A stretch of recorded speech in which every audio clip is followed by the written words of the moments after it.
Welcome to the American Theatre Wing seminars on working in the theater. These seminars are coming to you from the Graduate Center of the City University of New York. I'm Isabel Stevenson, and I'm president of the American Theatre Wing, and I want to be able to thank Bob Isaacson, who is director of Cumbin, and his wonderful staff, Don Pasco, and director of the television crew that helps us so wonderfully here. Before we go on with the seminars, I would like to tell you something about the Wing. The Wing is an all-year-round organization. It's an organization which sponsored bringing theater through the talents of the theater to the community. It started with a group of people who felt that this was the way that we could aid the community, we could aid the theater. At one time, there was a school, and the purpose of the school was to bring back veterans who had gone to war and were coming back, needed a place to retool their crafts. It was called the GI Bill. And the American Theatre Wing School was accredited, and people like Richard Rogers and Harold Prince and Kermit Bloomgard and Morty Gottlieb and everybody in the theater that could be tapped came and helped these people. There was a cross-section and a sharing of knowledge. I think that these seminars, perhaps, are a best example that have come out of that. We no longer have a school, but we are continuing to share our knowledge, and the theater is continuing to contribute to the American Theatre Wing, so this is made possible. We have a year-round program, series of programs, rather. One is Saturday Theater for Children, and this goes into elementary school age schools in the 5 boroughs of New York. Here, children make a commitment on Saturday morning to buy, in quotes, a ticket to see a live show. They begin to know what it is to plan ahead to see a show. But it has already borne fruit. These very same youngsters have come back as high school students and want to see Broadway shows. The Wing supports this program. We also bring Broadway and off-Broadway shows to veterans and private hospitals throughout the 5 boroughs in New York. Again, these people are contributing, the people of the theater, to our program. Then, of course, there is the Tony. The Tony was created not for the best of anything, but in the honor of Antoinette Perry, affectionately known as Tony. It was to reward the achievement of excellence in the theater. And once a year, the Wing and the League of New York Theaters present the Tony Awards, and they are shown over television across the nation. This too talks theater. I think that one thing that was said by Ian McClellan remains in my mind. He was on a recent seminar, recent panel, and he said he always wanted to come to Broadway. I think there's a magic about the word Broadway, off-Broadway. It speaks for live theater.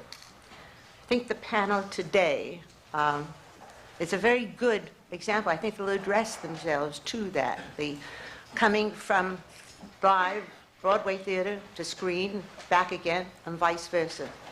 And it should be interesting. I also want to talk or thank this audience that comes so frequently. There's so many familiar faces that I see here, and some new ones as well. You're a wonderful audience. You're very interested. You're knowledgeable, and you concentrate, and it's a privilege to have you, and I thank you for being here. I now want to go to our moderators. Jean Dalrymple, who producer, director, member of the board of the American Theatre Wing. Henry Hughes, critic, director, and member of the board of the American Theatre Wing. They will introduce this distinguished, exciting, knowledgeable panel to you. Thank you for being here.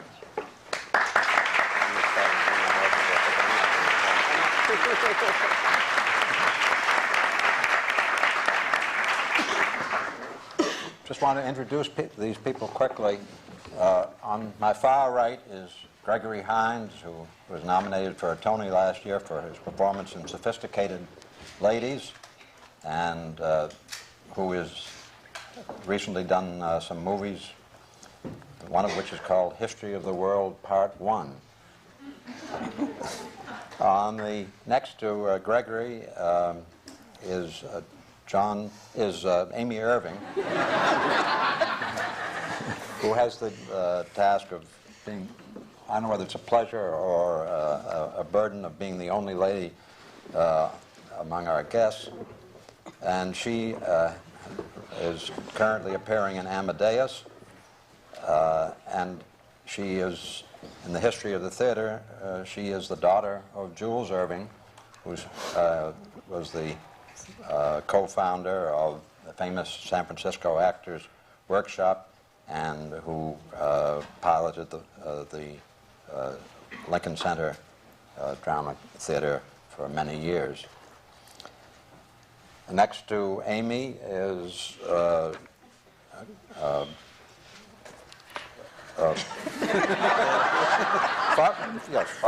Farley Granger, who is the fifth husband of Marion Seldes in Deathtrap.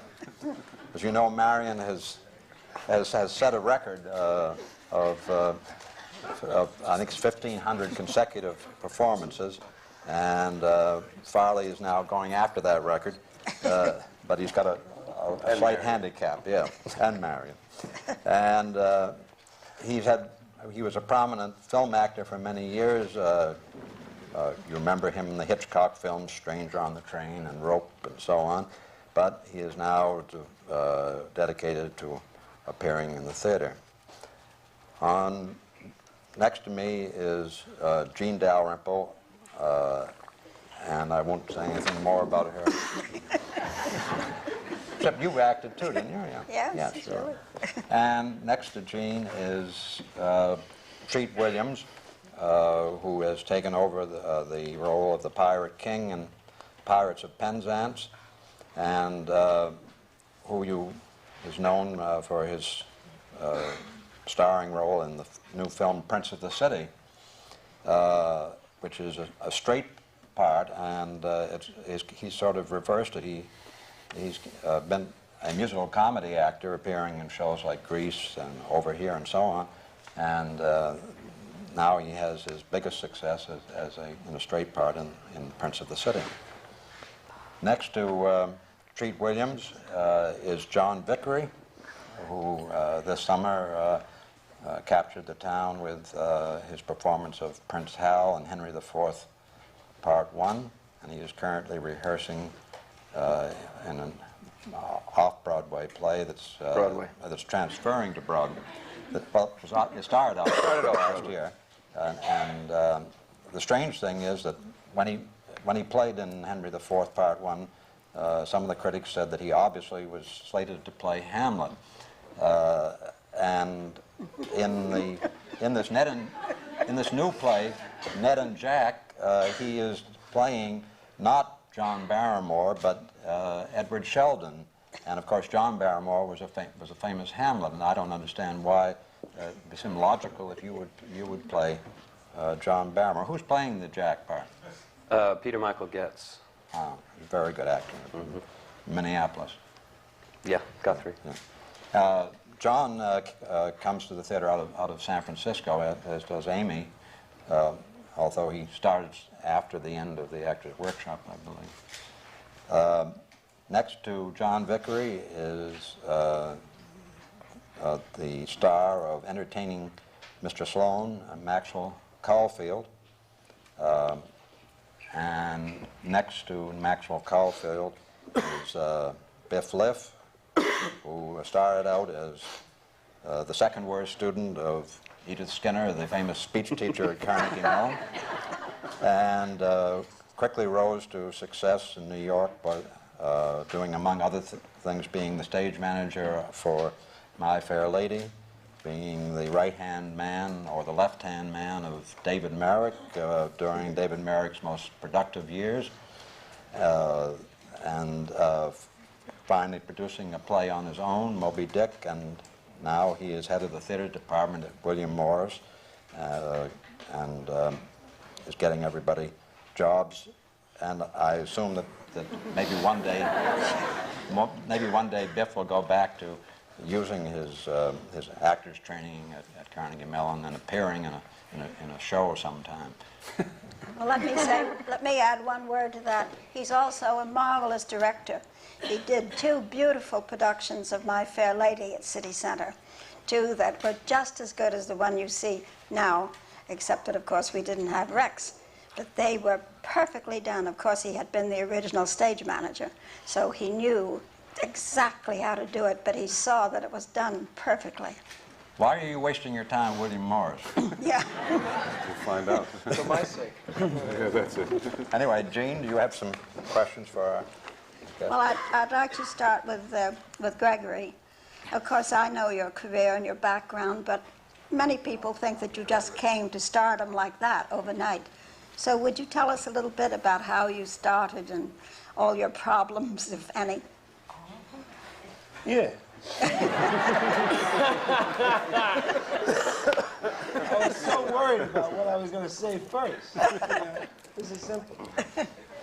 What happened was I started as a tap dancer when I was about 2 and a half.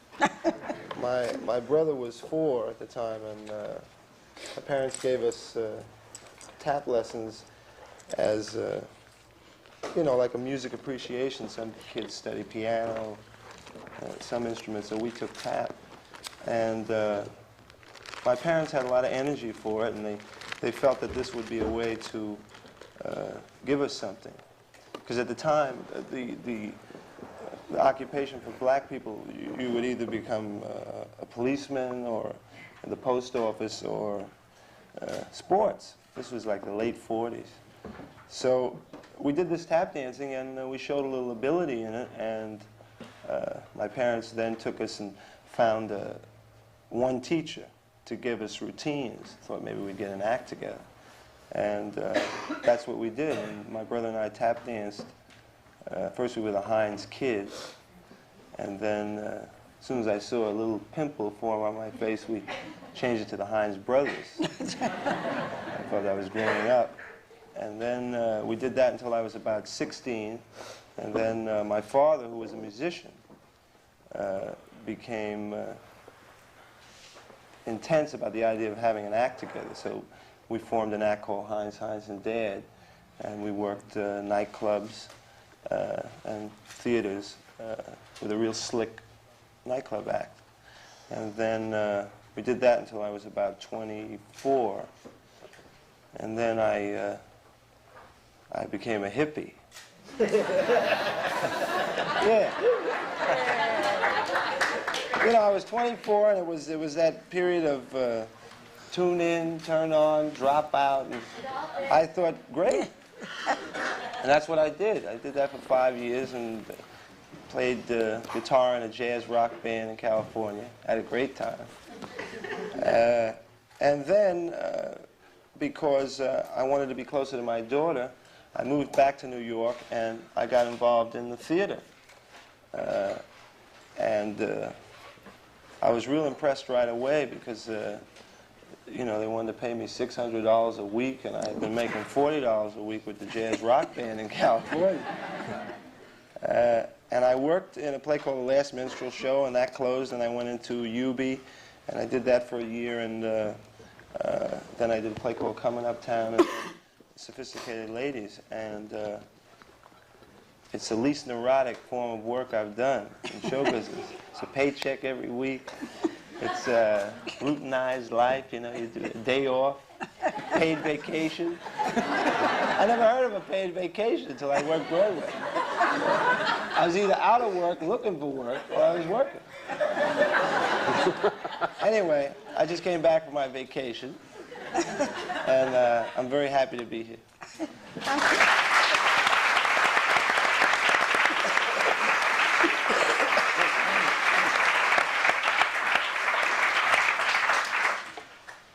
Amy Irving, it must be marvelous to be in that wonderful play, and in such a splendid part, too. But now you have a new great English actor replacing Ian McClellan, John Wood. Has it made any difference in the play or in your performance?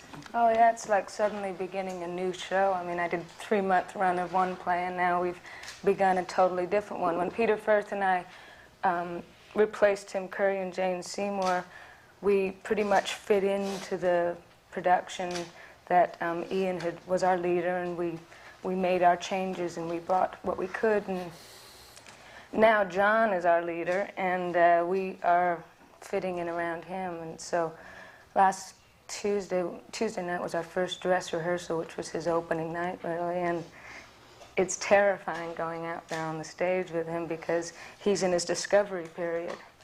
And when John's discovering things, you don't know what's going to happen, and you end up in some very interesting positions. Like But, what? You have to come see it again. I couldn't begin to explain, but it's exciting. I mean, it's getting, working with Ian had been a dream, and working with John. Is another kind.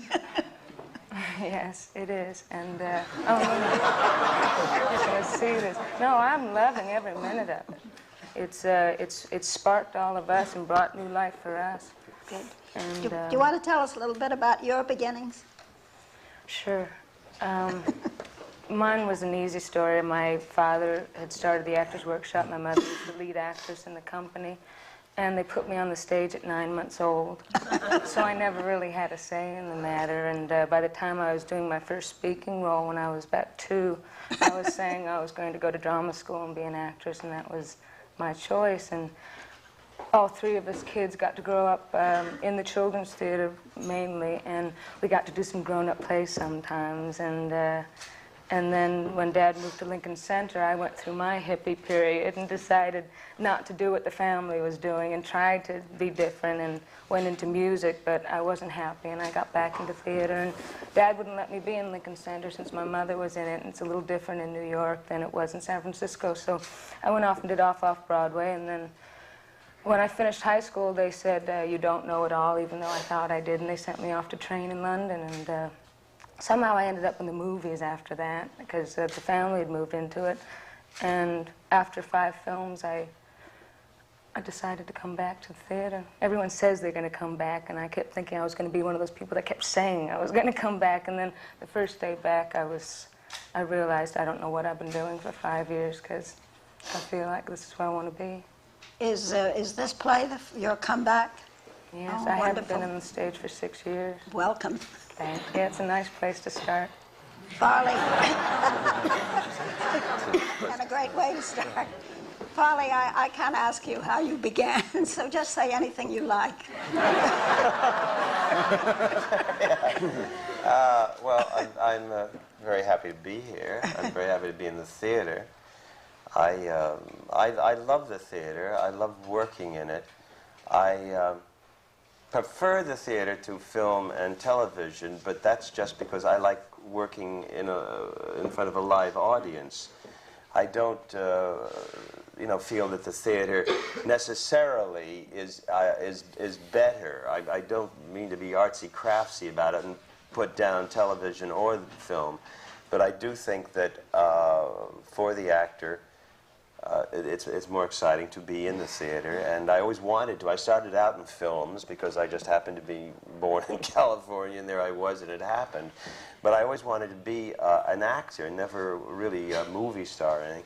And finally, I got the opportunity to come to New York in the 50s. I bought my contract out from my studio and came here to be in the theater.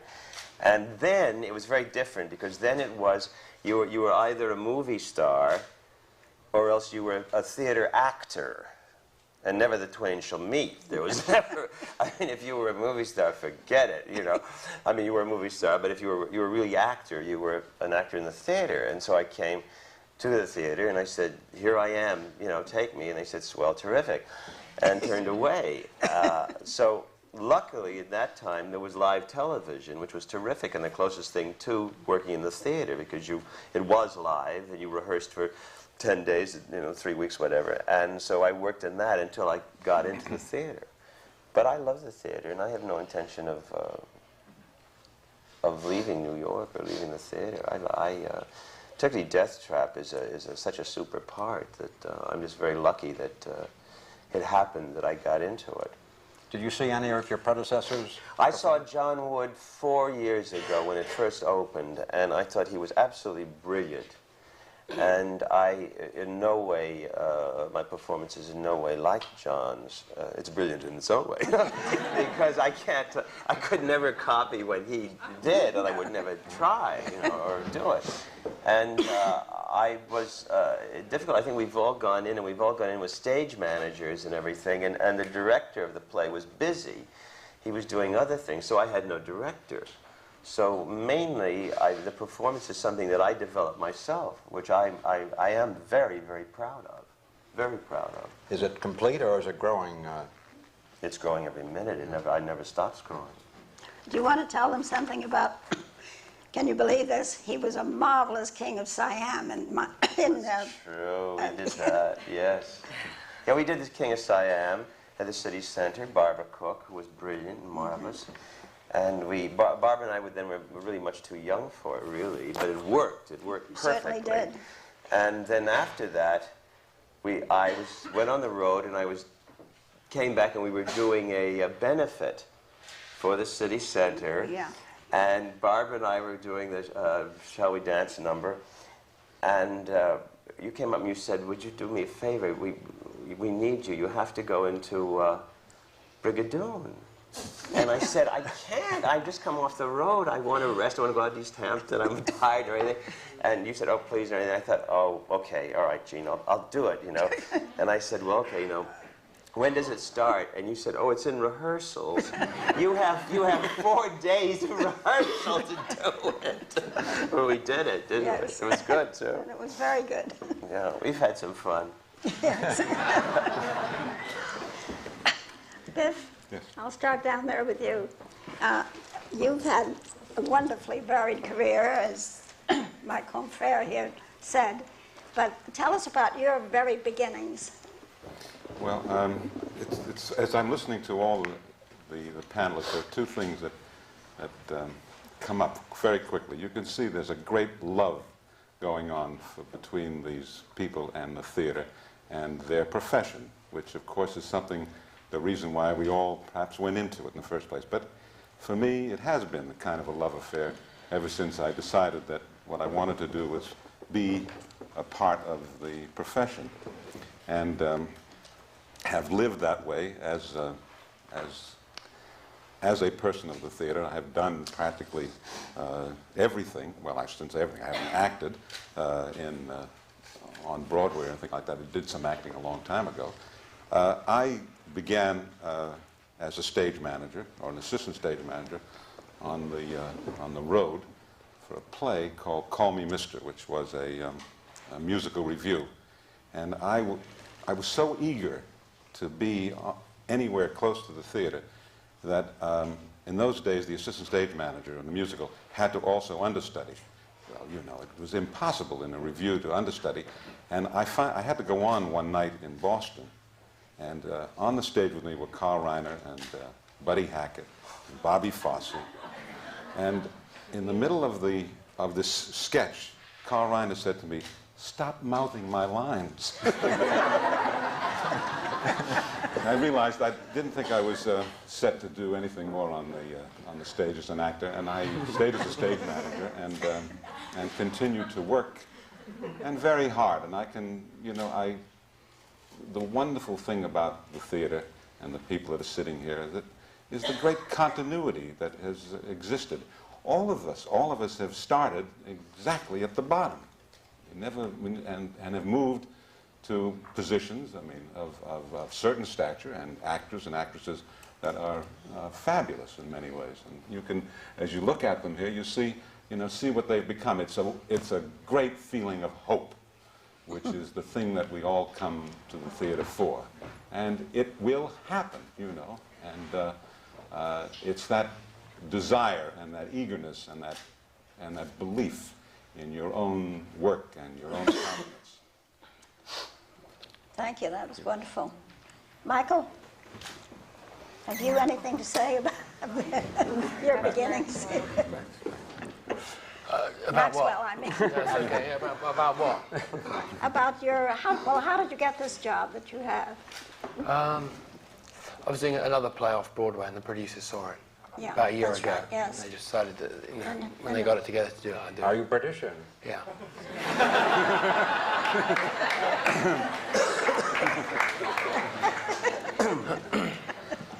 Will you come here?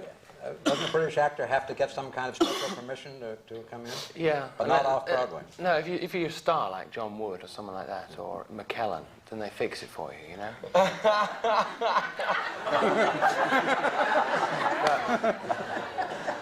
Otherwise, you know, you have to pay visits to your friendly mob-connected lawyer, and he... How did you do it exactly? What's that? How did you manage it exactly? I'm still paying the bastard off.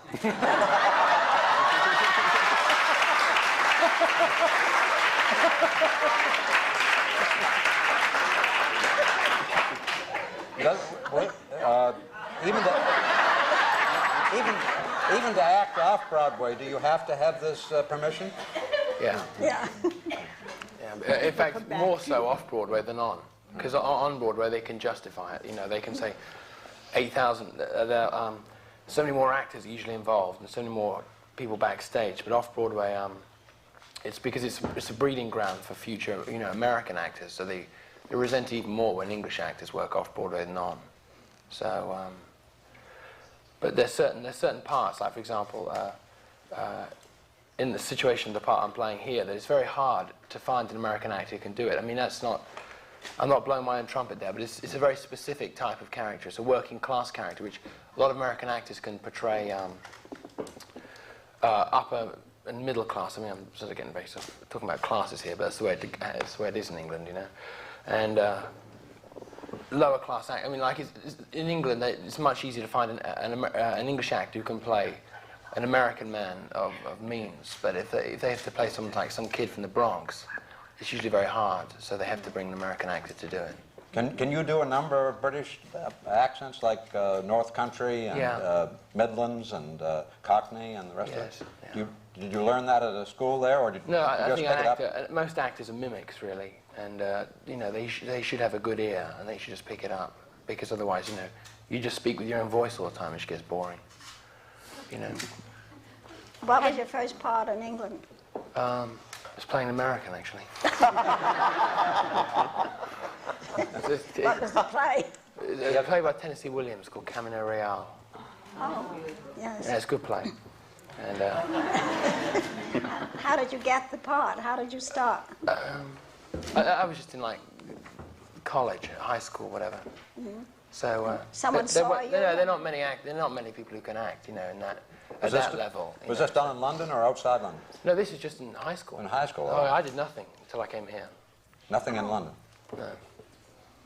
Well, then, did someone see you in school over there and bring you here for this part, or what happened? No. I just came here, that's all. Oh. just came here and took your chances. Yeah. No, it's... Are you acting on the advice of your lawyer now? I should remind you that you have the right to consult your lawyer before you speak. Yeah. John Vickery, I'm curious about something. Well, tell us first about your start in San Francisco, and then how you came to get into Joe Papp's good graces.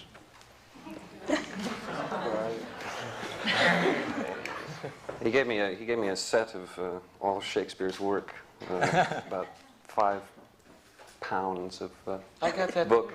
Did you get that too? Yeah. Have you done another Shakespeare play for him? No, I just did Pirates. Yeah. I guess that means something. I don't know. I think it's all been a big mistake. The first thing I did was my English teacher in high school announced to me one day that he had drafted me to play Sir Toby Belch in Twelfth Night. And I thought it was pretty ridiculous, because here I was a sort of skinny kid, and I was stuffing a pillow down my shirt, and I was a bit of a shy kid. But when I got out on stage, I mean, it's the old kind of story. The magic of it all struck me. I was standing up there and everybody was looking at me, and I kind of liked it. But I didn't really pursue it. When I went into college, I was a math major, and somehow just kept doing more and more plays and doing less and less math, and ended up an actor somewhere along the line. And I worked for about 5 or 6 years in San Francisco. Was that with Bill Mostly, Ball? no. Sorry? Were you with Bill Ball? No. ACT is one of the few places I have not worked. I worked mostly in little experimental theaters, working for virtually next to nothing. It was very good training. And I just came out to New York about last year. And how did you get to play the starring role in Henry IV? Well, I had worked with Des McAnuff on a play that he wrote called The Death of von Richthofen as Witness from Earth. It was done at the San Francisco Playwrights Festival last summer. And he told me if I was ever in New York, look him up. And so he gave me Prince Al. Well, that's really one of the, I think for everybody, and getting a director to like your work is perhaps the most valuable thing you can do is in terms of getting a job, because if they really like your work, they'll fight to get you in their shows and cast you. Yeah, and I thought I was very lucky because I really consider Des one of the best directors in town. It's good to The have ones an that I've agent seen. like your work, too. How about Tree? How about Tree? When I was a little kid, for some reason, we lived in a small community on the water in Connecticut, on Long Island Sound. And a group of people who were involved, that Biff probably knew quite well, all decided that this was the town that they would come to and spend their summers. Across the street in the house my parents now live in, Judy Abbott was living. She's George Abbott's daughter, and she was, at that time, I think still a William Morris agent. Yeah. And Bobby Griffith, who was Hal Prince's partner, lived down the street, and Dick Bissell lived down the street. He wrote Pajama Game and Damn Yankees. And the local yokels across the street were my parents, and so they would invite them to their parties, and my parents would watch them play theater games, and also they would always get tickets to the openings of the shows, whether they failed or not. My parents would bring the records back to the kids, and we'd wear them out, you know, doing Officer Krupke about 13,000 pounds. I was down on my knees many an afternoon learning those songs. And so I was educated in the theater really through the albums of the musicals that these people produced. And my first job was as Peter Pan when Judy directed a little play, and I think I was struck then even. It was something sort of special. And when I was in college, I was doing Malvolio in 12th Night, and I invited her to come down after not seeing her for 15 years and see my work. And she did, and I was very, very lucky and had what I guess you'd call an in that she signed me to a 3-year contract with the William Morris Agency. And that was a very lucky break for me because I was able to get in on auditions that a lot of us as young actors don't have the capacity to do. And within a few weeks, I found myself an understudy for the male parts in Grease on Broadway. And that was sort of the beginning, and it's been sort of a slow, methodical kind of, I've been working, I've been lucky. That's sort of like that. Well, tell a little bit more. Well, after Grease, I went into a musical with the Andrews Sisters called Over Here. And I was out of work after that for a year, and I took the time and the money I made to study acting with a woman named Sandra Seacat, who came out of the Actors Studio in Lee Strasberg. And I always wanted to be an actor in films and in straight plays, in dramatic roles, and actually in all things. I wanted to sort of keep a broad base, which has been something difficult but very rewarding to do. And so I studied for a year and a half and began to, very small parts began to trickle in because I'd been, I think, unduly marked as a musical comedy actor. I think it was a difficult thing to break out of in New York at the time. Once you did a musical comedy, I never got a job with Joe Papp until this year. This is my first chance to work for him, and it's in a starring role. And I think we were a bit labeled in those days, if we worked in Grease or on Broadway, that you were an uptown actor. You couldn't work downtown. How did you get the job in Prince of the City? Sidney had seen Hair, and he said that he saw me dance on the table, and he thought that's what would really make a good cop. I said, the guy's track record speaks for him. I'm not going to ask any questions. You know? Did he come to you, or did you go to him? He came to me. He asked me if I was interested, and he called me to New York, made me pay my own way to prove I was a New York actor because I was in Los Angeles at the time. And I flew in, and I was working as a pilot at the time in Los Angeles. I had decided I didn't want to act for a while.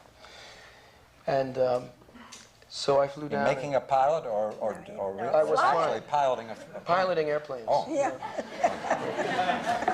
And I had also, like a lot of us, I had become very disenchanted with films. I felt a lack of control, and I felt that there were a great many films being made for the sake of making a movie, which wasn't why I got into the business. I thought we were supposed to be trying to say something, or at least telling a story. Anyway, I came and talked to Sidney, and he said, you know, you had you were very manipulative and very charming in here, but I don't know if you can play the darker side of this guy, and we're going to go and see and find out. And we had 3 or 4 readings with an entire cast of the entire film script, and also Sidney and I read through every scene together more than once. And after about a week of going through an intense audition period, I got the part. He wasn't making you compete with somebody else. He was reading. Well, I was competing with the studio's idea who they wanted. They were flying him out. They wanted very much to get a star. They were very against my doing it. Without Sidney Lumet, without men of his commitment and strength, I would never have played that role. There were other people that the studio said, you can't hire an upper middle class kid from Connecticut to play an Italian, and we have all these wonderful Italian actors. How much of a role did your agent play in this? Well, I think, and Liff may agree to this, is that your agent becomes more of a guide for you as your career progresses than someone who fights for you. In certain respects,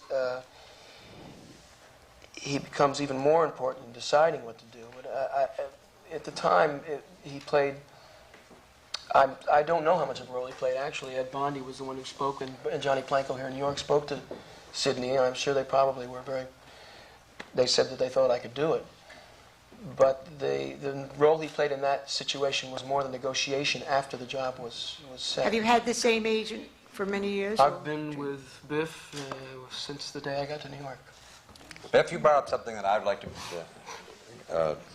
discuss it for a second. Everybody who's, as you say, has decided that they're going into the theater and it's a wonderful profession. There has to come a point after they have tried for several years to make a career in the theater and have not really made a career in the theater that they say to themselves, as Treat did, am I good enough? Should I be in this profession? And perhaps make a decision to leave. Is there any way that a person can know that it is time for him to turn to another profession, or should you stay committed to the theater even when it's obvious that you have a very slim chance of establishing yourself as a money-making professional? Well, I mean, that kind of an evaluation, I think, is a very personal one. And I mean, it's unusual.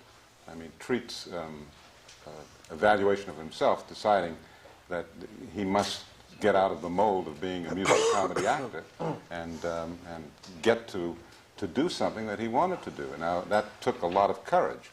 And it's also, I mean, his evaluation of himself wasn't that he wasn't good enough, but that he felt that he had to be better, which is what, I mean, every good actor has that same feeling. But he left the profession to become a pilot. Well, if I may say, what had happened was, and which is why I think we're all sitting here, and everyone now, you can do films and plays, but Farley spoke about it, and Amy talked about it, and something happens when you become involved just in films, where there's a time at which you say to yourself, well, yeah, okay, now I'm what's considered successful and I'm doing films, but I don't feel anything coming back. I really don't feel like I'm working in the profession I started working in. I don't feel like an actor. You know, Exactly. they say, oh, you'll put you in an action film, and you close the car door, get in the car, shoot the gun, you know, Yeah. jump in the lake, you know, and it's Yeah. like, this is not acting. This has nothing to do with the 4 or 5 years I spent working on my craft. And I've always loved flying, and I did it as a time to clear my head and to try to reevaluate what exactly I really wanted in my life in terms of what made me happy. Was it success in those terms, or was it getting in front of an audience every night, which is why I'm doing Pirates now. It's why I think if I hadn't taken that time, I wouldn't have gotten my head to the point where I said, wait a minute, this is what you like to do, kiddo. You like to go on stage. And that's what you're missing. And now I feel a great sense of control. And I think what Greg was saying is really, in a way for me, it's the most fulfilling thing is to say, I got a steady job. I go to work every night, you know. How do you feel about working in movies, Greg? Well, I liked it. I liked it when I was doing it. I just, after I saw the films, I felt that lack of control. And I didn't feel like I had really done anything that growthful. You know, you spend all day doing this scene with somebody where you say 4 or 5 lines and they say a few lines. And then the guy who's editing the thing puts it all together and you look real relaxed.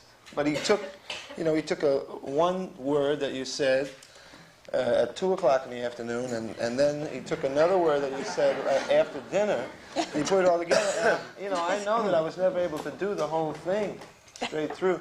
And the thing about doing live theater is you just know right away. I mean, you have to do the whole thing, and you get a sense of what's happening and the audience response, and you feel, after you've done the show, you feel like you've actually done something. I mean, maybe you don't give the greatest performance every night, but you feel like you've really had control and done something. There's a contact that's been made. Yeah, and even though it's it's enjoyable to do other things, there's nothing that can compare with that.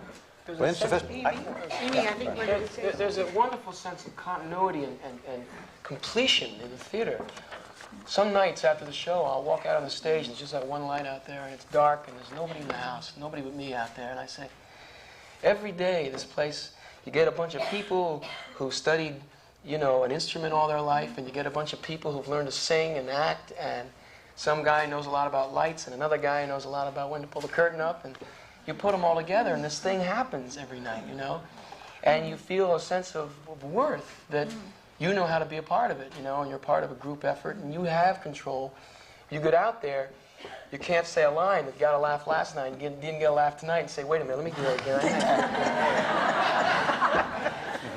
You got to say, well, I always got tomorrow night to make that work. I mean, it's a continuous process that is really fulfilling. And you come off, and you pat each other on the back and say, well, good show. And the audience gives you a feedback. I agree completely. See, I think the point is that we keep talking about control. Motion pictures is really, it's the director and the cutter, the editor's medium. It just is. And what you said, you can say 2 things and then say something later, and they'll put it together, and it'll look terrific. Right. But it really wasn't. You know that. Right. You know what I mean? And that's the problem. And the thing is, once you're on the stage, I mean, as far as I'm concerned, unless they get the hook, I'm staying there. They got to pull me off. And it is my creation of what I'm doing, and there is a beginning, middle, and end, which is very important to me, to go through that whole thing emotionally. Yeah, you never get a chance to cook. Never. But there are people who want to be actors. There are also people who want to be celebrities and want to be stars, and that's very different, because they want to be a star or what is called now a household word or whatever, and they want to do that sort of thing, which is perfectly fine if they want to. That's their business. But there's another feeling, which we all are talking about now, of the pride and joy of being an actor. And as we've said, I find that more on the stage than any place else. It's being part of a miracle every night. What's being part of, to have people come into a theater and they know that it's not real. You know, the suspension of disbelief. I mean, you look at a movie, it's realistic, it's everything, you know, there's real streets, everything. But to come in and there's a fake set up there, and a curtain and everything, and it goes up, and the people believe it, that you get them to go with you and believe what is happening is real. That's the miracle. That's terrific. That you'll only find in the theater. And that happens every night, whether the performance was good or bad. It's a miracle that it all comes together. Then it should be a good miracle. As Treat was saying, last night's performance happened not to be a miracle, and I'm just wondering. Such a great miracle. Yeah, but I'm wondering if all of you might have something to say about this question of how 8 times a week you get yourself energetically up to the point where you make that contribution that makes a show alive. Yeah, but you must remember also that every night the audience is different. They are never the same,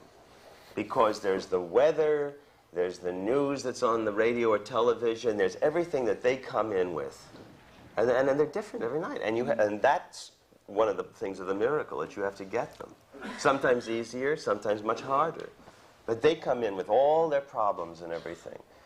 And, you know, whatever. So do you have little things that you call on in these moments when the audience seems to be unreceptive? God.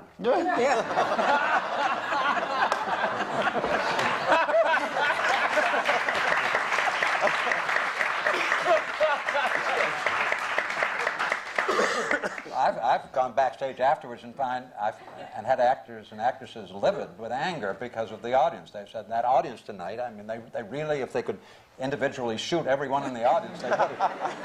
Yeah, but that's feckless. That doesn't work that way. You know, I've asked friends about that who work, and I think it takes great strength and a very strong sense of yourself to allow someone to come backstage on a night that you thought you really shouldn't be allowed to work in the theater anymore. And have them say, you were wonderful, and to just say thank you, and not say, oh, God, why didn't you come this afternoon? You were really great.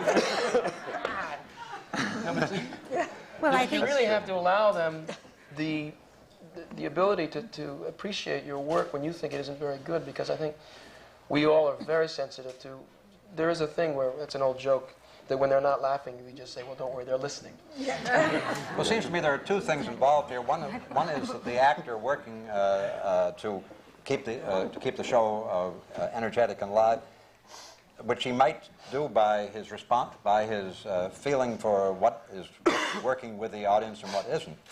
But it seems basically that the actor's security must come from the work he has done in rehearsal on his part, and which he can hold on to when he's going through periods when the audience isn't being responsive. Yeah, he at least can be working on the characterization and the things that he's doing.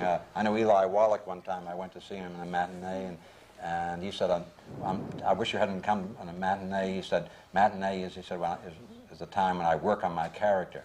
But I wanted to ask John Vickery and perhaps some of the others how in the middle of a performance you work on an acting task. Like I assume in Henry IV Part 1 that the big acting task from the point of view of the play is how does this devil may care Prince Hal, who is a kind of a wastrel hanging around bars with Falstaff, how does he change to the responsible and heroic king who is going to be King Henry V? And I was interested in knowing how did you pick a point at which you wanted to indicate that change, or did you make the change? Did you try to make the change gradual, or did you? How did you handle the problem? I just lowered my voice a little bit. Stood up a little straighter. Prince Hal's voice hadn't changed yet.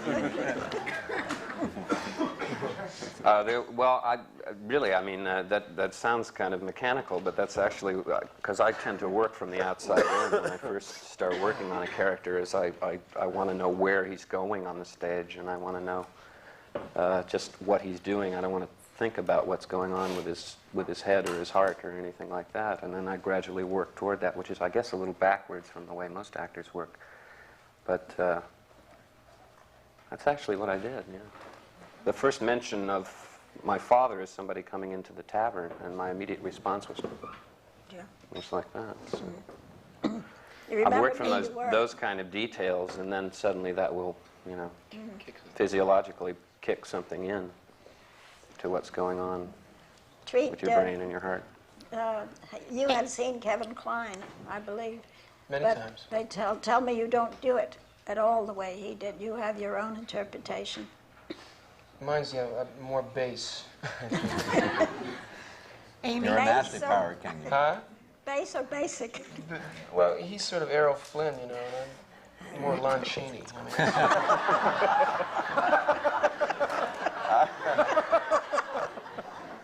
Amy, can I speak? Yeah. I want to ask you, what is it like working in this company of Amadeus, which is almost like working in London with a national company? Are you learning? Is there a feeling of being part of a company and learning from each one of them? In our seminars, we constantly hear and they in fact bemoan the fact that we do not have a national company where performers can learn from each other and grow on and do many roles, such as they do in England. Do you, in a sense, feel that you have part of that here, or did you do much of that in London? Well, I mean, most of the cast of Amadeus is American. I mean, there are just 2 English people in it. So I did learn a lot from Ian McKellen, because when you are with the Royal Shakespeare Company, you are taught to not only act, but continue to pass on what you know. And he was a teacher at all times for all of us. And having only had 4 days of rehearsal with our director, Ian on our days off would come and direct us and keep us going every day, so that was most valuable. Right now we have Nicholas Nickleby right next door to us, and we watch their schedule, and they do, you know, a very grueling schedule. And I was talking to one of them, they said, well, we're now going to, in the mornings, do a Shakespeare workshop. Oh, I'm thinking, God, I have a hard enough time getting through 8 shows a week. They're doing equivalent to, 16 shows as far as hours goes. And they want to mix some of the Americans in, so I'm looking forward to seeing if I can wake up. Will it only be open to Amadeus, or will it be some of the other 44th Street and 45th I have no theaters? idea what, I mean, they're pulling it together, and I have a feeling that they will infiltrate a few American actors. I don't know who else they've asked. Well, I guess they have, you know, the people in the Royal Shakespeare Company know people who are in Amadeus. Yes, well, we've been mingling a lot, and our another. stage doors are right next to each other, so we come and watch each other's work as we're going along, and our costumes are quite similar, so it doesn't matter. Well, even Ian McKellen, the time he was doing that very strenuous role in Amadeus, did a one-man Shakespeare show. And Nicol Williamson, when he was here a few years ago, insisted upon doing a one-man musical show at midnight. But I think what Amy is saying, which is a very important difference or aspect of the English theater, they are constantly learning, and they're constantly, while they're working with other people as well to see what they can do or what somebody else is doing. I think there's more of a learning process that goes on when you are in the theater in England. Then perhaps you're here. You do individual lessons. You're working with a teacher. Well, we have a company in San Francisco called ACT, which is founded on that basis, that the actors, if you go out there during the daytime, the actors are all working in different classes, in speech and in movement and, yes, and so on. They all teach at the school. Yeah. I'd like to come back to this. We have to take a break at this point while they re-roll film and whatever goes on in cameras. You people will know more about it than I do. But at the moment, this is the Working in the Theater seminar, and it's part of the American Theater Wing's seminars on the theater. This is the performance, and we will be back just as soon as the tape is changed. Stay with us. Thank you.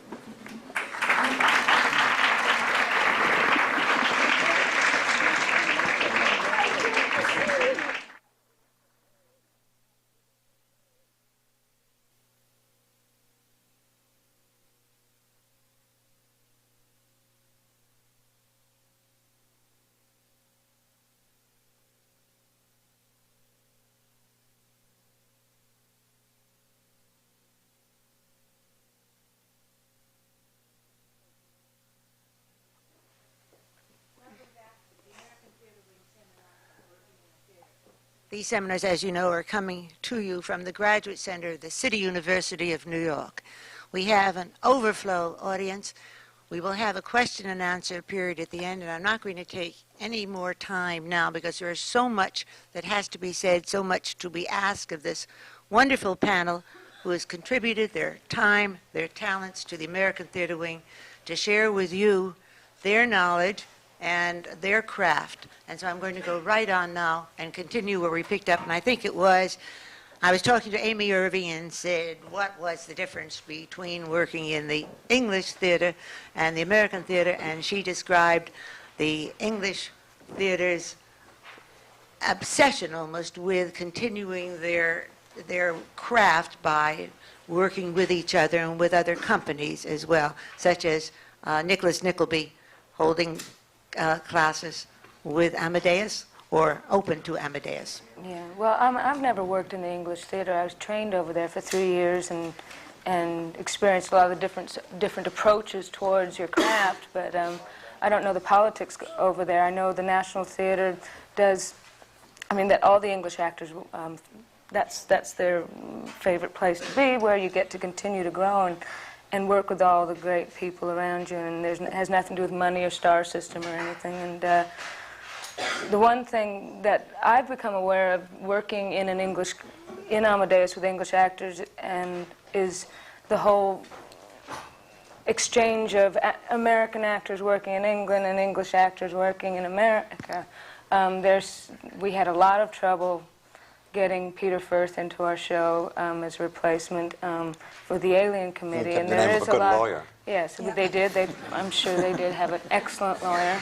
And when Nicholas Nickleby people arrived, the Alien Committee sent a letter saying, "Welcome to New York, and as soon as you're finished, please leave."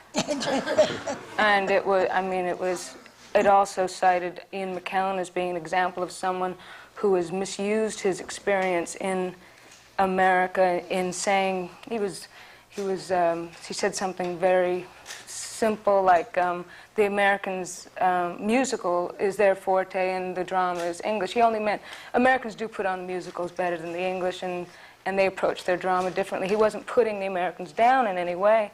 And it was, we were all very shocked at this letter, and we were appalled that we would be represented in America with these visiting English actors that way. And Amadeus, Nick Kepros, our emperor in Amadeus, wrote a letter on our behalf, kind of saying because of what we've learned from people like Ian McKellen and what we can learn playing English roles from them has been incredibly valuable, and we just would hope that it would be easier for us to get over to England, because it seems to be harder that way. But that's something I'm more interested in opening up than trying to solve the problem of National Theater, because that one's too big for me. Well, certainly we need to have much more continuity in our theater, and the English theater does have, seemingly because of the Royal Shakespeare and the National Theater, but also because of their repertory companies, where the actors are able to perform week after week in different shows, and they develop a great confidence and dexterity. I think that in this country we hope that the regional theater, Arena Stage in Washington and the Guthrie Theater in Minneapolis and the ACT in San Francisco and Long Wharf, would do the same thing for our actors. And I'm wondering if any of you feel that the regional theater does as much for the American actor as the repertory system in England. I don't think that it is anything like the repertory theater in England, because they do each play almost the way you do on Broadway. They start from scratch, and they often have to bring in outside people, because Americans really like typecasting. And if a company isn't huge, like they have 47 actors in Nicholas Nickleby, there's no company in America that large. So that if they can't have an old actor playing a young man or a young man playing an old actor, even by a few years, because Americans just won't take it that way. And also, they just can't afford in this country the kind of companies they have in England because they're not subsidized the way they are in England. Does anybody else have any comments to make on that? Maxwell, you come from England. Do you feel that there is more opportunity for the actor to keep acting until he gets better and better than there is here? Well, they say that I haven't worked in the American regional companies. I'm sure some of the guys here have, but they're supposed to be very good. In fact, a lot of what ends up on Broadway started in these theatres like the Guthrie and Long Wharf Arena Stage. But actually, you are trying at the moment. At least there's in the works. They're planning to do an American National Theatre down in Washington, except I think at that in that Kennedy Center, I think, except that a whole bunch of English people are heading it. People like Brian Bedford are going to be running it. So, but they've got a whole season of shows planned down there. With Irene Worth. I think there's the first one called The Physicists. Do you want to go on? Well, Irene is American, but then she had a long career in the English theater. Yeah, right. Do you want to go on to do different kinds of theater here, to do more theater? Yeah. Are you studying now? No. Will you? No. I mean, I can't say no. I mean, if I run into somebody who I think I can learn from, then I'll... Does the audience, the American audience, have any trouble understanding you? Mr. Swain? I don't know. Yeah, sometimes some people complain it's quite. I do it the accent a bit too strongly. Well, you can always shift in that American accent that you learned in London. I think what we might talk about a little bit now is the question that we started, which was that the actor is torn between his dealing with the audience, and this comes, of course, more in musicals, I guess, than in plays, but keeping the audience responsive, and also holding on to what he had set up, what you had considered what the show wanted you to do when you rehearsed it. And I know that in Sophisticated Ladies that when you came in from out of town, that it was by no means sure that it was going to be successful, because it was, in essence, a series of numbers by Duke Ellington, each one so that it was almost like a review, and yet somehow you made it something more than that, and perhaps you could tell us a little bit about how you did that. Well, fortunately, a man came in, Michael Smuin, and the previous director, who had also conceived the thing, Donald McHale, he had brought us to that point, but the show just wasn't playing. It just wasn't happening, and we knew it on the stage, and the producers knew it, and everybody knew it, but we needed somebody to bring it together. And so Michael Smuin came in, and he just had a real sense of theatricality, and he knew what to take out, he knew what to shift, and he realized that we were a revue. Yeah. That's what we were, and we weren't anything far out or avant-garde or unheard of. That's what we were, and so that's what we ought to do, and threw out what there was left of a book, and we just decided to go out and entertain people for 2 hours. And the music carried us. And you don't even try for any kind of continuity. You just well, there was, yeah. I mean, it happened. Yeah. A lot of times, I think with reviews, the continuity comes when you have 4 or 5 numbers strung together and it works, and the audience starts to move with it. And then maybe you have a low-key number, then you come up again. You have to see what the audience is going to respond to. And when we came into New York, the first preview we did for some club called the New York Dolls. And it's made up of a lot of society women and their families. And most of these women were contemporaries of Duke Ellington. And we knew that if we didn't get past the Dolls, we weren't going to make it. And they were dolls, too, I got to say. They came backstage before the show, and there was about 8 of them, and all the fragrances, and And they loved it. They loved it. And so then we knew we were onto something. But it wasn't until we did it in front of these people that we knew what we had. Do you, I expect that in a review or review type show that you're pretty much on your own, and I guess Farley in Deathtrap, in a certain sense, it's a virtuoso performance more than it is a back and forth play, and certainly in Amadeus, when Ian McKellen was here, we asked him how he liked American actors, and he said, well, he hadn't met any yet, and because he was so alone in that part for that long period of time, and I'm just wondering if if you prefer the virtuoso performance, or do you like performances where there's as much interaction with the other actors as possible? Are you addressing me? Yes. I don't think it's a virtuoso performance because I can't function without the other characters and my fellow actors, no matter how large the role is, and it is a big role. I think there's 6 minutes or 7 minutes I'm not on stage, but I can't work without them. So I never think of it that way. Also, but I just want to get back to one thing. You were talking about repertory. I've done repertory. For 2 years I did it in the National Repertory Theatre, now defunct, with Eva Le Gallienne and Denham Elliott and a lot of marvelous actors. And I did 6 plays in the 2 years. We toured the country. We came in and played Belasco. And I found that repertory, for me, is the only way to act if I had my druthers. Because to do a different play, we had 3 plays. In the first season, I did 4 parts in 3 plays. And each one fed the other. And it's just the most fantastic way to work for actors. I think it's the best ever, is repertory.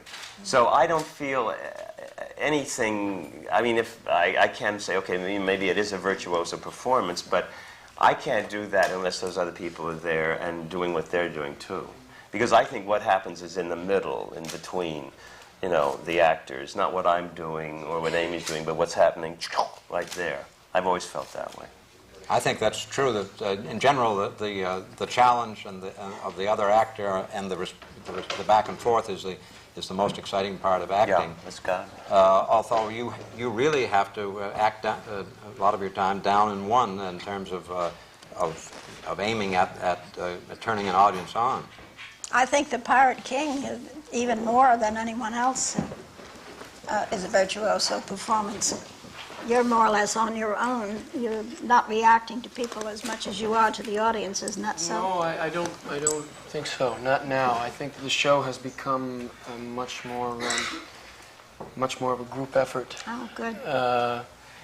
When you're working opposite Kay Ballard and Robbie, and especially George Rose, you're not going to get virtuoso on them at all. I wouldn't suppose you'd want to. I don't suppose any actor wants to be alone on the stage. I don't agree with you. I think there are many actors who well, they would love would, to but be they alone. shouldn't admit it on television. I mean, when Ian said that he didn't meet any other actors, he meant personally on stage. He was right there with us. It wasn't one performance going on up there. I think He actually went on to say it was a very lonely. well, it's lonely part because for he him. goes on from the beginning That's to the right. end, and he never, and his dressing room Nobody talks to was him, far said he- away from. Yeah. Well, we can't because No, we're all no, in no. He character. meant it as part of the role. No, There I is know, no but I special mean, as far as a performance, when you say a virtuoso performance, Salieri is a great role, but you can never say he's alone up there. Unless he weren't making any contact with us at all, in which case I couldn't admire him as an actor. And I'm his biggest fan, so. Biff, you're have this problem all the time. All the producers come to you and say, get me a star for this role, and all the actors are saying, I don't want to be a star, I want to be a part of an ensemble. And does this give you a dilemma? No, not too much of a dilemma. It was. I wanted to go back to something that Farley said earlier, which is this problem of people coming back to the theater and working in the theater, like Farley, who was a very well-known film star, and it's what happens. He likes to work in the theater, and to work in the theater, to get the parts, he has to have some kind of status in order for producers who want to put on plays. They need to. It's very costly, And they would like to hedge their bets in getting people of some stature and some name to do it. And it's a difficult part of our, it's a whole, I know I'm opening up a big can of beans here, but it's important. And the fact is that, that Farley, in doing Deathtrap, already has a name, and it's very good. So it's not like coming in, coming in from underneath. He comes in from the top of it. And it's important. It's important in some ways. Now, he has achieved that status, I mean, in the very similar way that any young actor coming up is going to finally achieve that and finally be able to come back and play the starring role. The fact is that in playing the starring role, he's a fine actor. They wouldn't have had him in the part if he couldn't play it. When the producers come to us and say, oh yes, we want a star for the play, it's the same thing with Treat when he was going for Prince of the City. I mean, I'm sure the studio said, I mean, Treat Williams, he did Hair. What the hell is that? You know, I want, let's get John Voight. I don't know, I'm just using It was a Travolta. name. It was Travolta, okay. And Sidney Lumet, because of his clout and because of his status, said, no, I want Treat. I'm going to go with that. And as it turns out, of course, I mean, I'm not saying that Travolta would have been good either. That might have, we don't want to put him down either. But the fact is that Treat did it, and it was a commitment to Treat and a commitment from Sidney to do it. It's a big problem all the time. We represent a lot of stars, yes, and of course it's very good to have stars do it. I would be very happy not to have that kind of a theater. And perhaps we're getting towards that. Perhaps we are getting towards that in some ways. And because there is a leveling off in some ways now. I'd like to say, because I was thinking about this ever since it was mentioned earlier, that I think television has had a profound effect upon what's happened in the American theater. In some ways, I suppose it's good because it's given a chance for the Tony Awards to be publicized and for what's happening in New York to be publicized. But I think that it also initiates going to the theater is an active gesture. When you are an audience member, you have a job, and I think we all know as the more theater we go to, that we're allowed to give to the play, and the more that interaction happens, the more it's an exciting evening. And I think people who aren't, we notice sometimes that people who are used to sitting in front of the television and talking amongst themselves, I've sat in audiences where people comment on the action as if there were a screen in front of the actors, and say, oh, look, he's going over there now. He's gonna... There was a guy who kept putting his head against a tree in one of these shows. And, she said, oh, yeah, he's going to put his head against a tree again. I can tell. But there's a kind of a passivity you gain from watching television. I know I did as a child. And to go to the theater is an active. I think you have to be a bit educated. One of the things we find in our Saturday Theater for Children programs is that the children get very excited because they refer to the actors as the people with the round eyes, because it's the first time they've seen all of their faces. They're usually so watching television that they have not seen a complete face of a performer on both sides. And this is something that's very exciting to them. That's right. And they're amazed and excited by this very fact. And it's one of the things that make them come back each Saturday. And as I said, I think it's casting a bread upon the waters that they will be theater goers when they grow up. They've made the choice of whether they're going to watch television. They do that as well. I don't think it's one or the other. But they should be exposed to that experience of professional, live, good theater. We're going to go to questions in a minute, so those people who want to ask questions, go to the microphones. Meanwhile, Farley was saying to me earlier that he was amazed that so many of the young actors who come into the theater today actually want to do soap opera because they feel that in some way that this gives them some kind of status that they wouldn't get, let's say, in performing in an off-Broadway play. And I'm wondering if the young actors out here feel this way, or if people on the panel feel this way. Is there any desire?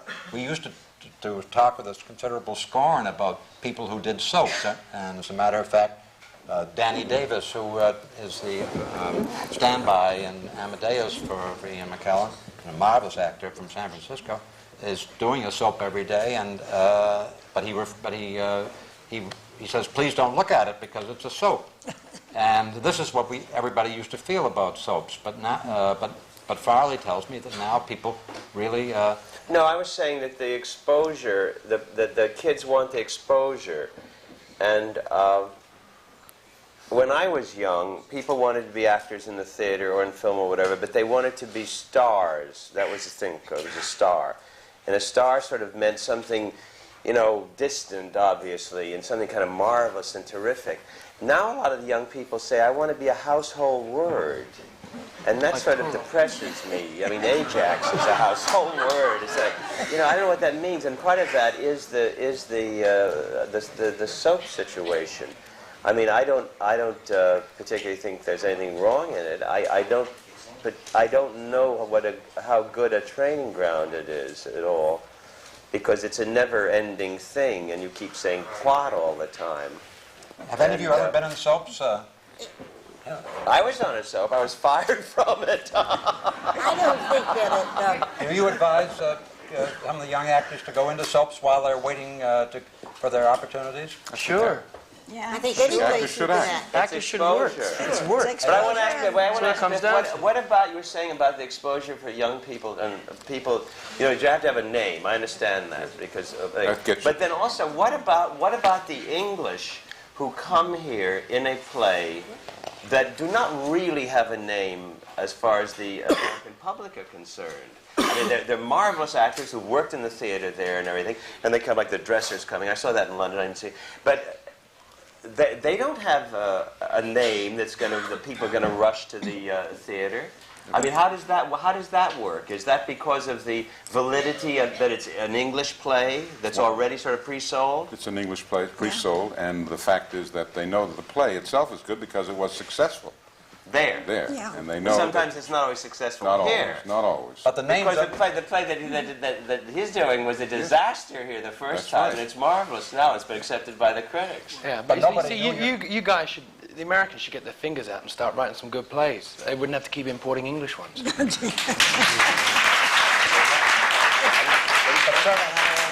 Certainly you were not a name when you came here. What's that? You were not a name when you came here. No. And certainly He's a household word now.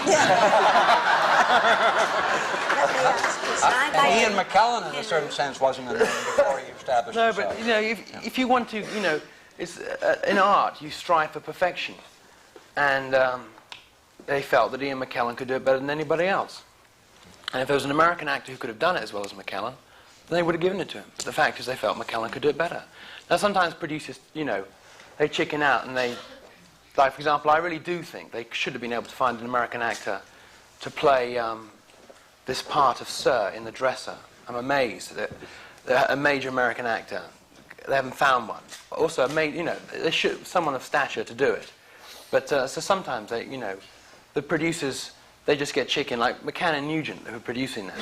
They import all these English plays, and they don't take any chances. You see, they put English actors on, and I met someone recently who said they might as well hand a Tony Award to the English actor as he gets off the airplane now at JFK, because I mean, like. Not so. Not so. Do you have anything to say about that, Biff? I mean, just to go back to what you said before, that we should start writing American plays. That's not quite true. We have some fine American playwrights. What we don't have are fine American producers. And that is the problem. It's not to put the English writers down, because we should see The Dresser here. We should see Amadeus. We should see anything that Christopher Hampton does. We should have that kind of a theater. But the problem is that producers are, this is not putting them down either. They want to make money, and it's very important. And if a play is extraordinarily successful, they'll want to bring it over. Actually, the critics are really a lot to blame here, because the American critics, like people like Albee and Williams and people like that, and Arthur Miller, every time these guys write a new play, these critics start comparing it to their work from the 50s. And they're ready to jump down their throats before they've, you know, Exactly. damn show's even opened. So, and in fact, I sort of retract what I said to an extent. Not completely, but the fact is that it's like, the critics are terrible. They're really unfair to these men. They're there, you know, they're... Well, I don't want to defend the critics, but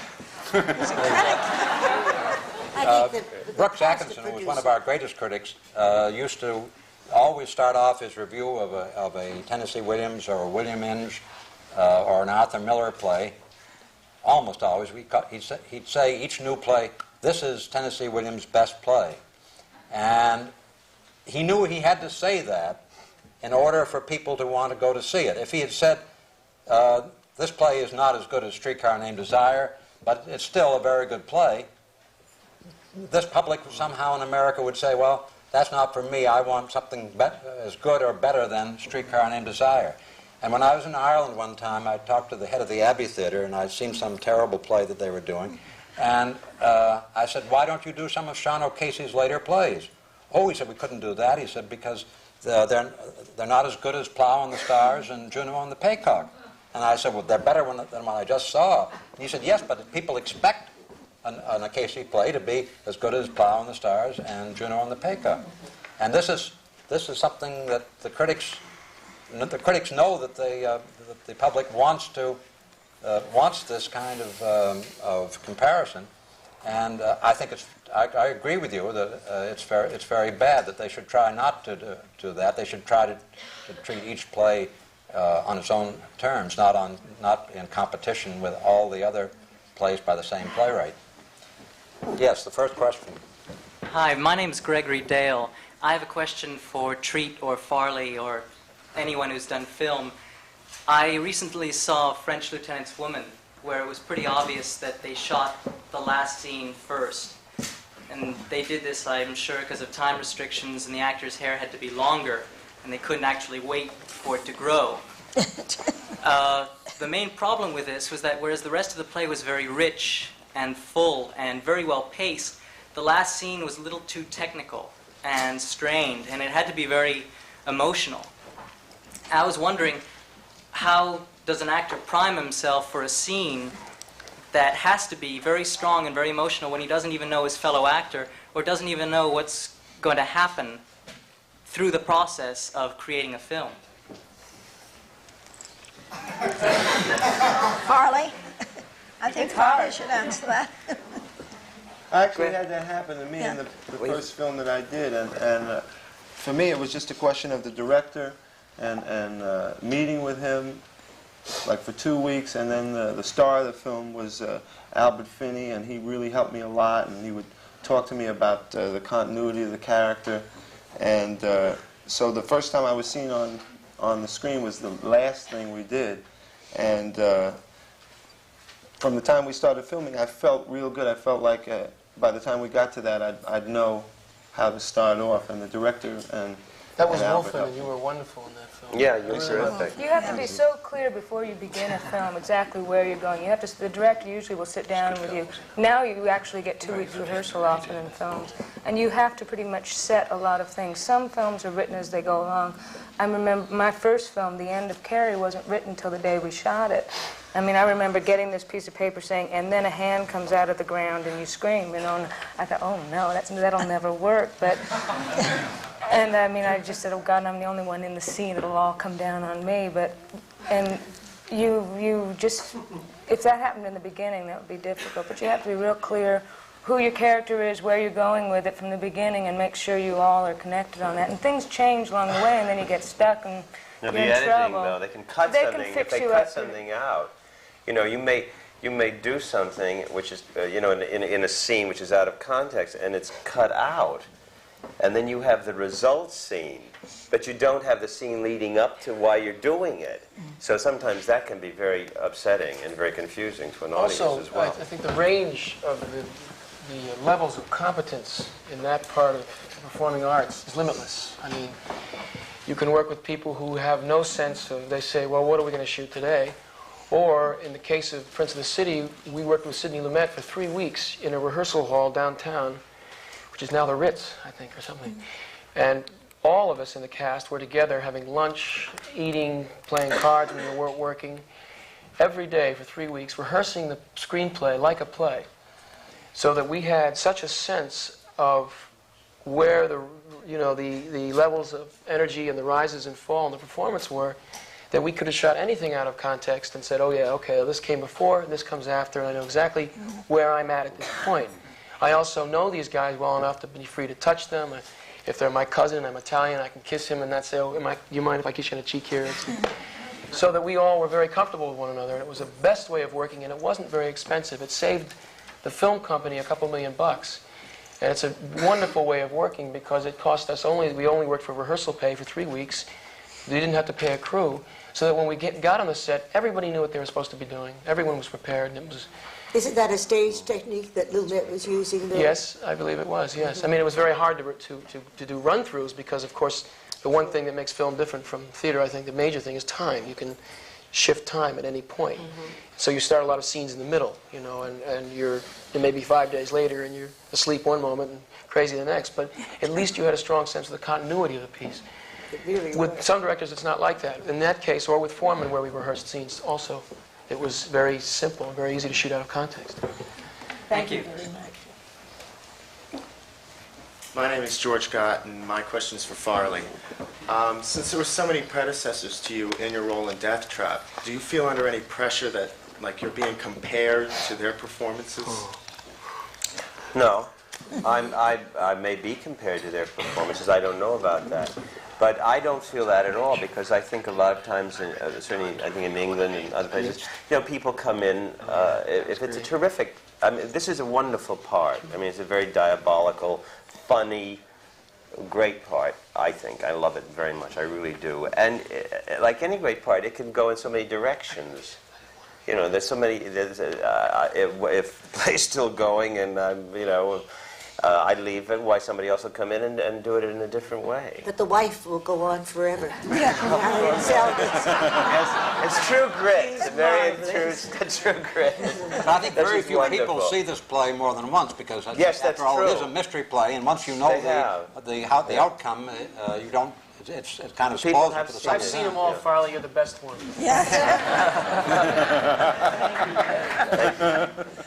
My name is Jay Barney, and I have a question for Biff Liff. Are there things that actors do during auditions or interviews habitually that turn you off, or things that they do that turn you on? And incidentally, if anybody has any interesting audition stories, good or disastrous, would they share them with us before we finish up? Well, it's a very good question, and I can only answer it for myself, because many people who interview people or talk to people or audition people have another way of looking at things and may like something better than I do. The only thing I would say to anybody coming for an interview or an audition, or not an audition because obviously you have to do a part, but on an interview, which is mainly what happens now, is just don't try to be anything but yourself. Just be yourself. Say who you are, what you do, what your desires are, and let the person know a little about you. Now, that doesn't mean that you're a terrific actor by giving a good interview. As we know, that happens very often. You come on the stage and you find that's not so good. But there's no way that you can control that. But what you can control is yourself, to get across to the person who is interviewing you who you are and what you've done, and do it in a very direct and possibly in a manner that gives the other person feeling that they can have confidence in you, that when you get out to do something, you're going to deliver. That's very important. Now, that's very difficult. But an actor has only himself or herself to sell. But you don't want somebody to come in your office and say, I think I might be a good actor, but I don't know. You want somebody to come in and say, here's what I can do. Yeah. I can do this, I can do that, I can do the other thing. Now, that's not being yourself, but it is, in a certain sense, blowing your own horn. Have no fear. I must tell you something. I've never seen an actor haven't said they were good. I haven't said they were good. Now, that's all right, by the way. And you've had some that weren't good. That's true. But the fact is that, you know, actors come, and I think that's great to have that feeling. I mean, certainly you don't want them not to have it. No. Yeah. But now take it to the audition. What advice do you give them for the audition? Well, in auditions, of course, that's, you know, then it's walking on the stage, I mean, you've all gone through these kind of classes, I'm sure, or know about it. But the fact is, again, it's the same thing. Confidence and sureness. Because the people who are auditioning are just as nervous as you are. Maybe not nervous in that particular, in that same respect, but the fact is they want you to be good. They don't want you to be bad. They're judging you, hopefully, only on what you're going to give. And it starts from the moment that you walk from the wings and you come on. It's that demeanor that you know that when that person, because when you get on the stage, That's exactly the same thing you want to see. Confidence, sureness, and the ability to deliver. Can you practice this walk from the wings to the stage? Yes, of course you can. Can I tell one down the line? thing? Yes. There's a fellow here I saw, he gave me probably one of the most important jobs in the beginning of my career is when I was making the change from musical comedy. I did Bus Stop at Equity Library Theater. Richard McGavro is his name. He was the director, and I decided that I was going to be the character when I got in the door of the building. So I busted in on the audition, knocked over chairs, and thought I was just the greatest thing that ever hit this theater. You know? And I went back and talked to my managers at the time, and one of them had known them, and they said, "You're not going to get a call back." And I said, "Why?" I said, "Well, he thought you were a little bit pushy." I thought I was being Bo Decker, you know. And I think the lesson, I did get the part eventually. When I went back, I was a little less brash, and when I read the part, I was a little more.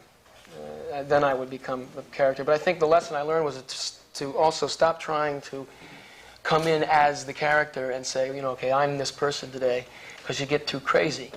But just to be yourself and to have the faith in the fact that when you do the work, when you say, give me a few minutes, I'll prepare, and then you do your reading, then just be yourself when you're talking to them and not say, okay, I'm going to go in with a southern accent or a black T-shirt rolled up, you know, because I'm going to play a tough guy.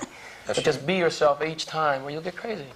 Then when you do your work, that's the time to make the transition and say, this is my work, I'll present it for you. As a matter of fact, it's very effective because the transition from you to the character you're playing, the more difference there can be, the better, the more they can see that you can act. Did you audition, John? Or how do you feel? Did I audition for what? No, for what you're doing For now. Henry IV, Part 1, or Well, Ned, actually, or Ned and Jack? no. I mean, Des McAnuff sort of handed me the part, but I did have to audition for Joe Papp, which was very strange because I don't think Joe was very happy with me to begin with. But it's part of. I think, you too? He gave me the books. I think it's part of his faith in young directors like Des, that he said, this is Des's decision, and I'll let him make the decision.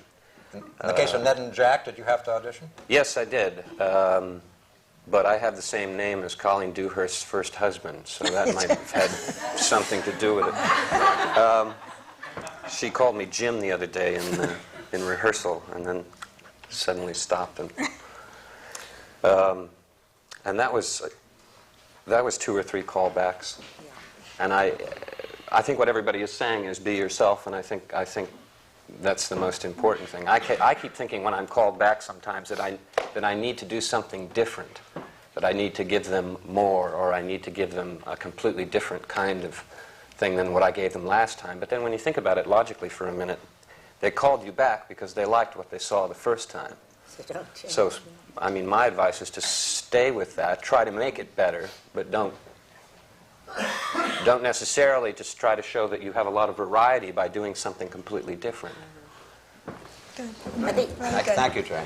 You know, sometimes there's a lot of factors involved in getting the job, too, besides the audition. I know for myself, I auditioned for UB. I auditioned, and I thought I was okay. Next day, I get a call from the agent that was handling it, and he says, "Well, I'm sorry, it didn't work out." And it just blew my mind. I was, I had moved to California. The first play I was in closed, and I was living with a woman in California that I was hoping she would come and move to New York.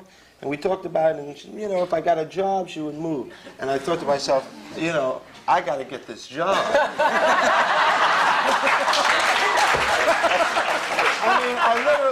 It blew my mind. I got the call from my agent, I think it was about 10 o'clock in the morning, and the woman she was going to be leaving. We subsequently got married, by the way. So she was leaving in 2 days. I got up out of bed, went and got the phone call. He said, well, I hung up, I went back in, I looked at her lying there in the bed. And I said to myself, what? And I went back, and I called up the agent, I said, look, I went back, I called up the agent, I said, look, I got to have the phone number of the producer. I called the producer was shocked. I said, look, I don't know what's the matter with these people. How could they not pick me? The producer.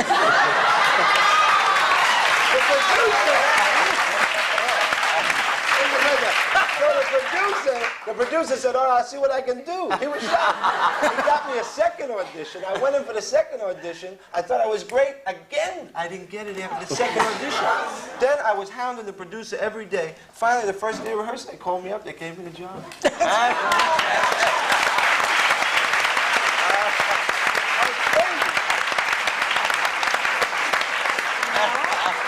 That's what Biff was saying. Be positive and have faith in yourself. Give me a lot of phone calls to producers.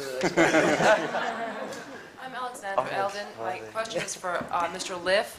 I'm producing a play a month after next, and I'm wondering what your advice is, the best way to get agents to come see plays, agents that you don't know. To see the play? Yes, the play. Well, the agents that you don't know. Exactly. Well, you probably know somebody now. But I think that the only way to do it is to send them flyers, send them personal notes, and be persistent. That's the only thing I can say. And if it's some place or there's somebody in the cast that has somebody who knows somebody, that's always the way to do it. Is it a play that's a professional play, or is it a... Yes, it's a revival of Seascape by Albee. Oh, well, that's not a bad, that's a very interesting play, and I think you could get some people to come down and see that. I would certainly call Albee's agent and tell him that, that doing it. Thank you. All right. I didn't think of that. Thank you very much. Okay, thank you.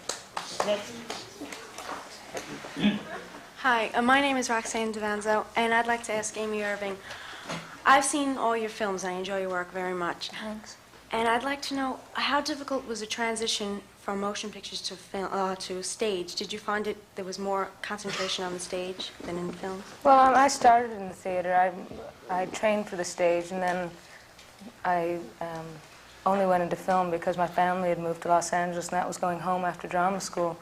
Not having been on the stage for 5 years, there were a lot of adjustments to be made. You don't just walk right back on the stage. You got to get your theater legs back, and I had to do a lot of vocal work. Of course, I opened with laryngitis, so that always helps on the old vocal cords. But the fears that I had, I had to build my own confidence back as far as what I was doing. But it comes back.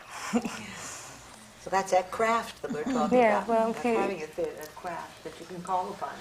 Thanks. Ask a question. I'm Joseph Geisler, and I'd like to ask Gregory Hines. As a result of Sophisticated Ladies, have you gotten any other offers in theater work? And also, what are your future plans? Well, I have had a few offers. I had gotten a few scripts, film scripts. I haven't seen anything that I want to do. I'm going to finish in Sophisticated Ladies in December, and then go to Los Angeles and open the Los Angeles company. I just like to keep working and keep employed. Yeah, Biff is my agent, and after I did Yubi for about a year, I called up Biff and I said, I feel stagnant. I want to leave the play. I'm unhappy. And he thought for a while, and then he said, I can understand how you feel stagnant. He says, and there's another kind of stagnancy, which is unemployment. So stay in the play until something else comes along. And so I did, and something did. So I think I'm going to do Sophisticated Ladies out on the coast and see what happens next. All right, thank you. Next question. My name's Lisa Kallickstein, and my question is to Treat. I was wondering, there's a lot of controversy over your character in Prince of the City, that it was a sympathetic character and it might have glorified corruption. I was wondering how you felt about your character, and also do such factors enter in when accepting roles, certain moral decisions? Well, Sidney asked me when I first auditioned for him, he says, do you want to be loved in this? And I said, I want to play the part. He said, because you're not a lovable guy in this. And I think some of the controversy is on the other side of it, that I was not, especially in Los Angeles, the critics wanted a hero. And I wasn't lovable enough for them to really give their feelings to me. What the character does in that film is he's so much a human being, I hope. What we tried to do is to make him so human that you would judge him, you'd love him at certain moments, and then you'd say, God, that was a dumb thing for him to do. I hate him for that, which you feel about most people, And it's a difficult film to follow because it's not the kind of role like a Serpico where you just, Al Pacino was all good. You could do no wrong. This guy is good and bad. I felt that we tried our best together to portray this guy in a light in which he was a human being, so that the audience would try to understand why a person would get involved in a situation like this. It's a dilemma that New York cops have, is that corruption sneaks up on you. And it doesn't sneak up on you because you're a bad man, and you don't stay away from it because you're a good man. But if you're a human being and you're susceptible to these things, it's going to happen. And that was the point Sidney was making. You get involved in the narcotics division in those days, and I don't know about now, you were going to be corrupt, no matter who you were. Nobody could get away from it. And that was the point we're trying to make. So I know there's controversy about it, but hopefully we try to give the most honest appraisal of what happens to someone who's pretty much a normal human being going in that situation. I guess my question is, maybe to anyone, do certain moral, what factors do you consider when accepting a role? I know that's very general, but maybe, is there anything, do moral factors like certain beliefs, let's say sexism or racism, enter in, or is it just like, give me any part I can... I think most of us, if the statement of the film is something against what we believe in, we wouldn't do it. I think often the characters we play will be something we might not believe in, but the overall statement that the film is saying will broaden an awareness of something that you do believe in. Next question. Thanks. This is from Mr. Liff. My name is Lisa Brailoff. I was wondering how you make a decision if a part is for a major play, a Broadway play, and you have your big guns that you're going to send up and you want to be seen, and yet you have people who are up and coming, who haven't done Broadway, and you make a decision, some will get to meet this director and some won't. How do you make that decision? What goes in, knowing very well that most likely they will get an audition, but they probably won't get it because you need a name or you need a gun. But it's not quite, I mean, it's not always true. Obviously experience, track record is going to count for something because they want to know that the person there is confident, and having done this before, they've perhaps seen them. So it's very difficult for somebody new to break in like that. But we all know that happens. I mean, it's happened to everybody, that somehow we've been seen. And everybody here is exactly the same thing. The first time I ever saw Al Pacino in a play, suddenly he was there. Now, you're saying, how did he get the part? Is that it? Well, no, I guess I mean of the people that you would know to send up for a play. I have been in a position where I know I'm up for something against someone who really does have a track record, and I go, and it's marvelous that you get to meet the people, you get to meet the director and the producers, knowing pretty well, you're giving it your best shot. How does that decision get made that some people will get that break? Hopefully the correct decision, for whoever gets the part, is based on their ability, the feeling that they're going to be able to do it. There's no way that you can control that. And so except like Greg, he was just determined that he was going to get that part. And that's the question. That happens a lot. We take the film, the Wolfen film, exactly the same thing. When that picture was being shot, we also had the chance for Greg to be starring in a Broadway show. And it was a decision, should we do the picture, which obviously Greg wanted to be to work in film, which he hadn't done up to that point, or to be in the play. Well, we wanted both.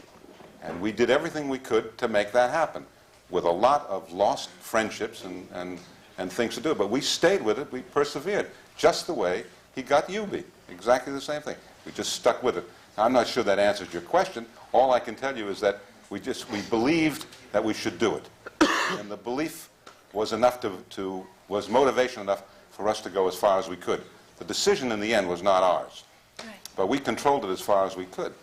An actor can audition for a part that you're almost sure he's not going to get, but that actor may be seen by the producer and get some other role, or may get the understudy role. Dude, I tell you, that is the biggest fallacy in the world. That you feel that you're not right for the part and you'll never get the part. Everybody comes in with certain expectations of how a director says, this is the kind of a person to play the part. And that's the only person. Suddenly, Amy Irving will walk in, and she suddenly is terrific for that part. A whole different kind of a reading. And she gets it. Now, you've all had that happen to you in one way or another. There's no way of your saying that you shouldn't have it. I mean, obviously. You simply have to ignore the fact that you're up against John Travolta or up against John Hurd, in my case, up against whoever it was that wasn't making threatening phone calls.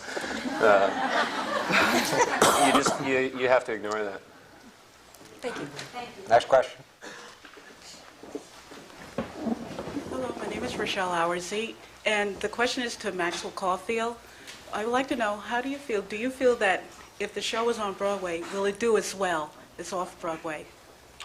Some shows are geared for, for a Broadway audience. Broadway audience is off Broadway is much more specialized than Broadway. All I can use is the example of the play I'm doing at the moment. It's like we just couldn't sell 8,000 seats a week for people to see that show. I don't know. It's just some shows are small and some shows are big in their whole their concept and the way they're.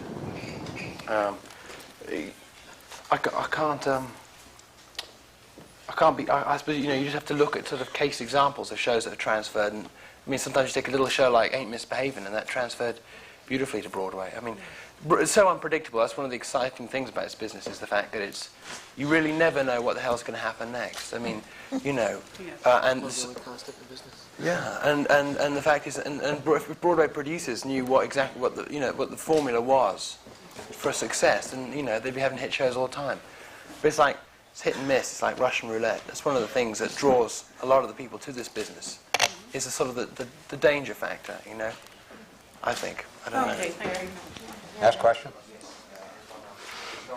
This question is addressed to the General Assembly, so to speak. Joseph Papp recently commented on the emergence of the Asian American actors. Are there any other invaluable comments from the panel on this issue, and is the American Theater Wing involved with this at all the same way Prince and Sondheim did with Pacific Overtures? I can only answer that the American Theater Wing is not involved in producing that end at all. We're involved in servicing the community and the theater and using the talents. Well, the Theater Wing has never taken a political We've never position. taken any position that would be part of what you're asking. I think that's equity more than anything else. No other comments regarding Mr. Papp's position?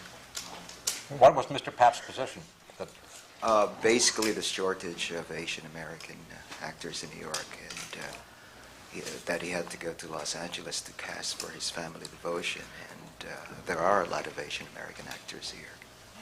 I think that's a long question that really should be addressed to Mr. Papp, and I think we're equipped to answer that. It's just very difficult. I think that we would like to say that the most qualified person gets the job, but that isn't always so, and other factors are in it. So I think this is very interesting, and you ought to address a letter to Mr. Papp and see what his answer is. I think it's important to know. Thank you very much. And I'm going to say thank you. You'll all have time to ask questions afterwards, but we have to draw this to an end at some point, and I always hate to do it. There's so much to be said and done. This is the American Theater Wing seminars on working in the theater. They are coming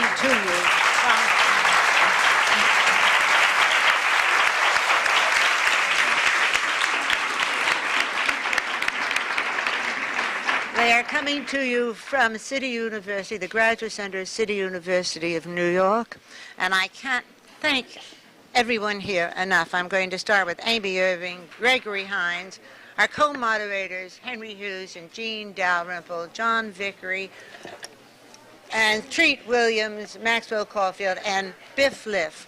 This is the American Theater Wing. One of our programs is Working the Theater.